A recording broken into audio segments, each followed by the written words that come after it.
Home YouTube channel subscribe பண்ணிக்கலனா உடனே subscribe பண்ணிக்கங்க. பக்கத்துல இருக்க பெல் பட்டனை கிளிக் பண்ணிக்கங்க. அப்பதான் நாங்க போடுற வீடியோஸ் உங்களுக்கு உடனுக்குடனே அப்டேட் ஆகும்.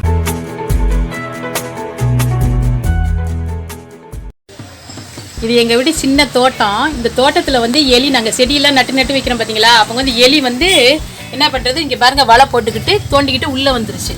உள்ளே வந்து செடியோடைய வந்து அந்த வேரையெல்லாம் அறுத்து விட்டு நாங்களும் எலி மருந்து நீங்கள் வைக்க முடியாது, வச்சா குழந்தைங்கள்லாம் வீட்டில் இருக்காங்க, அதனால அதை வைக்க வேண்டாம், பிள்ளைங்க கையில் எடுத்துருவாங்க, அதனால நான் ஒரு யோசனை சொல்கிறேன்னு சொல்லிட்டு இந்த எருக்கலை செடி இருக்குது பார்த்தீங்களா, இந்த எருக்கலையை வந்து வெட்டி அந்த எலி வர்ற இடத்துல போட்டுருங்க அப்படின்னு சொன்னாங்க.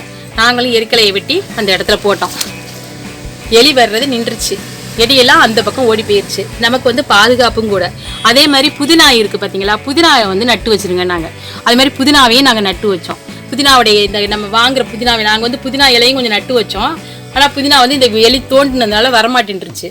நாங்கள் வீட்டுக்கு வாங்குகிற புதினா இலையை வந்து நாங்கள் என்ன பண்ணுவோம், கொஞ்சம் நாங்கள் எடுத்துக்கிட்டு மிச்சத்தையெல்லாம் அந்த இடத்துல போட்டு வச்சுட்டோம். அந்த எலியும் வரல. எலி வராமல் இங்கே பாருங்கள், இப்போ எலி வர்றது நின்றுச்சு. எலி வர்றது நின்றுச்சு பாருங்கள். அப்புறம் ஒன்றொன்று செய்யலாம். நீங்கள் வந்து என்ன பண்ணுங்கள், கருவாடு வாங்குங்க. கருவாடு வாங்கி நல்லா தூள் பண்ணிக்கோங்க. தூள் பண்ணிக்கிட்டு நம்ம சிமெண்ட் இருக்குது பார்த்தீங்களா, சிமெண்ட்டை எடுத்து அந்த கருவாட்டோட கலந்து நம்ம அங்கே ஒரு கொட்டாங்குச்சியில் அங்கே வச்சுட்டோம்னு வச்சுக்கோங்களேன். அந்த கருவாட்டு வாசத்துக்கு வந்து அந்த எலி வந்து அதை சாப்பிடும். சாப்பிட்டது நம்ம கொஞ்சம் தண்ணியை அங்கே வச்சிடணும். சாப்பிட்டு தண்ணியை குடிக்கும். அப்படியே அந்த சிமெண்ட் போய் செட் ஆகிக்கிட்டோம். செட் ஆகிடுச்சுன்னு வச்சுக்கோங்களேன், எலினால நகரவே முடியாது. அது ஓடி போய் அங்கிட்டு போய் செத்து போயிடும், வெளியில் போயிடும். வீட்டுக்குள்ளெல்லாம் சாவாது, வெளியில் போய் செத்துரும். இது ரொம்ப பாதுகாப்பானது கூட. குழந்தைங்கள்லாம் இருக்க வீட்லையும் நம்ம பயப்பட தேவையில்லை. இந்த மாதிரி எங்கள் வீட்டில் நாங்கள் வச்சு இங்கே பாருங்கள், எலியே வரல, இப்போ வர்றதே கிடையாது, ஓடிடுச்சு. செடியெல்லாம் நம்மளுக்கு பாதுகாப்பாயிடுச்சு.